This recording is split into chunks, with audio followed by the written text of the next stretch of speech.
Sekarang ini, ramai murid menggunakan telefon pintar, ada yang belajar melalui internet, ada juga yang menggunakan media sosial seperti TikTok, YouTube, Instagram dan pelbagai aplikasi lain. Pada pendapat Puan, adakah media sosial membantu perpaduan ataupun sebenarnya menjadi cabaran kepada generasi madani? Persilakan. Okey Afia, soalan Afia ni sangat orang kata menarik.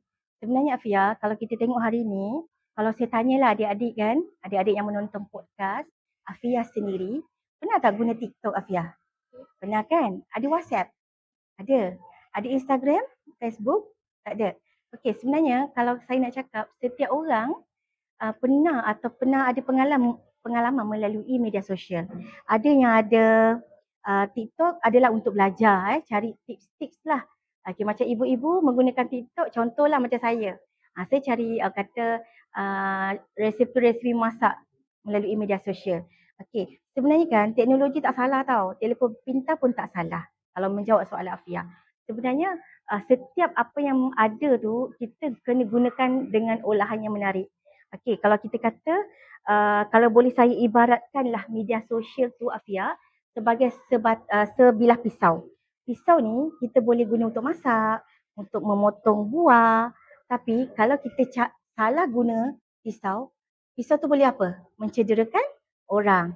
Okey, macam tu juga dengan media sosial. Kalau kita guna media sosial dengan cara yang baik, tujuan yang murni. Contoh kita nak belajar Al-Quran kan? Kan banyak kelas-kelas agama melalui media sosial. Okey, macam tu juga kita nak belajar bahasa lain, nak belajar AI, semua pakai media sosial. Sebab dia apa? Sebab dia percuma kan Afia kan? Jadi kalau nak menjawab soalan Afia, sebenarnya media sosial tu sangat membantu bagi kita membentuk generasi madani. Okey, contoh tapi pihak jabatan sendiri ingin menasihatkanlah penonton, adik-adik untuk sentiasa menggunakan media sosial dengan bijak. Okey, sebelum kita kongsi tu kita fikir dulu 3 perkara. Pertama, kalau kita kongsi sesuatu kan, pertama benda ni bermanfaat tak Afia? Siapa yang akan terkesan Afia benda tu?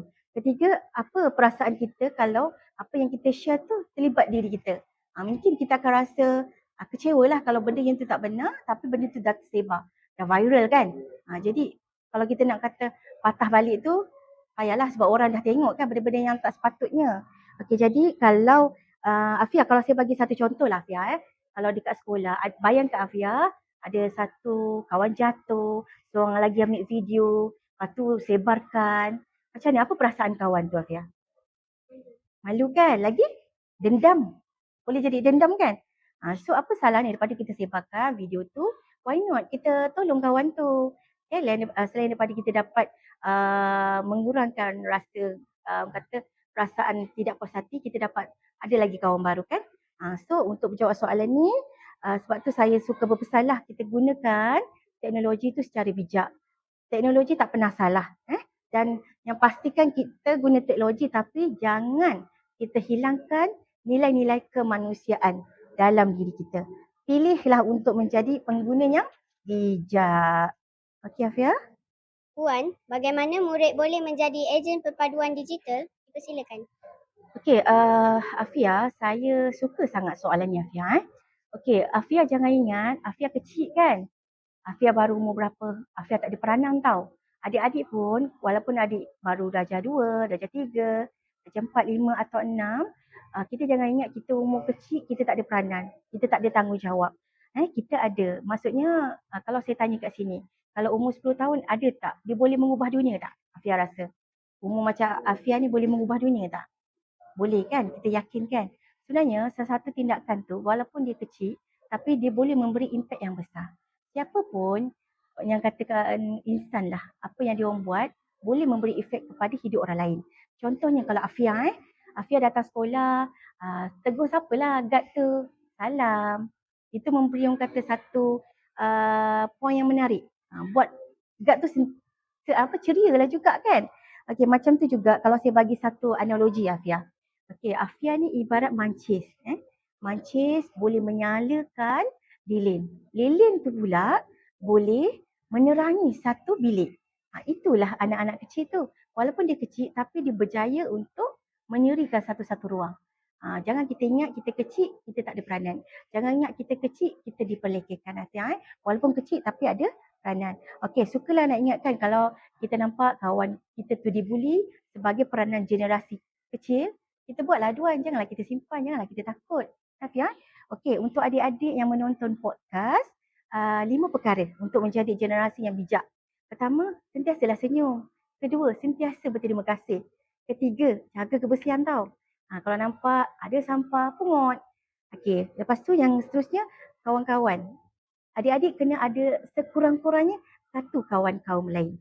Dan yang kelima, lakukanlah apa-apa kebaikan, jangan harapkan balasan. Okey, bayangkanlah kalau semua orang melaksanakan 5 perkara ni, apa yang jadi dengan sekolah Hurul Rendang? Akan jadi lebih harmoni, akan lebih ceria dan lebih sejahtera. Okay? Alhamdulillah, banyak perkara baharu yang kami pelajari hari ini. Daripada maksud generasi madani, kepentingan perpaduan, cabaran media sosial sehinggalah kepada usaha Japanin dalam menyatukan rakyat Malaysia. Puan, sebelum kita mengakhiri podcast ini, soalan terakhir dari saya, apakah harapan Puan kepada kami sebagai murid SK Hurul Rendang dan kepada seluruh generasi muda Malaysia yang suatu hari nanti akan menjadi pemimpin negara? Dipersilakan. Okey, terima kasih Afia untuk soalan tersebut. Okey, sebelum saya jawab, saya nak jawab sebagai seorang guru, ibu lah, bukan sebagai seorang timbalan. Okey, adik-adik, kalau adik-adik yang menonton ni, mungkin satu hari nanti kan, sekarang adik memang pakai uniform, belajar, bermain di sekolah. 20 tahun lagi, adik-adik kat mana? Ada yang dah cikgu, jadi doktor, peguam, jadi orang yang orang kata influencer, jadi orang yang dikenali, jadi orang besar. Jadi kalau kat sini, kalau saya cakap tak mustahil daripada sekolah Hurul Rendang ada Perdana Menteri. Tak mustahil tau. Atau orang yang lebih orang kata berpengaruh. Menteri katakan atau Perdana Menteri lah dia sebut. Jadi apabila adik-adik dah berjaya nanti, jadilah orang yang memberi manfaat pada orang lain. Jadilah orang yang boleh memberi nilai tambah kepada orang lain. Contoh, kalau jadi doktor, bukan saja doktor yang berkebolehan. Doktor yang talented, tapi doktor yang jujur, yang amanah, yang penuh kasih sayang. Jadi cikgu, jadilah cikgu yang adil. Jadi peguam, peguam yang adil. Kena ada bijak dan kena ada hati. Itulah generasi madani. Dan saya selalu percaya negara kita ni tak akan jadi negara yang tinggi atau negara yang di kemuncaknya kalau setakat bangunan tinggi je. Setakat kita ada teknologi yang mantap saja tapi diiringi atau kita ada akhlak yang tinggi. Itu saling berkaitan. Jadi sebelum saya akhiri, sepanjang saya berkhidmat dengan Jabatan Perpaduan kan, apa yang saya boleh rumuskan, tidak semua daripada kita boleh jadi orang terkenal. Tapi apa yang kita buat boleh memberi manfaat kepada kita. Tak semestinya kita buat sesuatu tu kita nak orang kenal. Apa yang kita buat tu yang penting manfaat. Itu yang penting. Apa yang kita buat, apa yang kita nak lakukan, kena ada benefit atau ada kelebihan kepada orang lain. Itu saja. Jadilah orang yang berjaya dunia dan akhirat. Alhamdulillah, terima kasih Puan atas perkongsian yang sangat bermakna. Sekian dulu podcast Etsera TV pada kali ini. Jumpa lagi di episod yang akan datang. Wabillahi taufiq wal hidayah. Assalamualaikum warahmatullahi wabarakatuh. Waalaikumsalam. Terima kasih.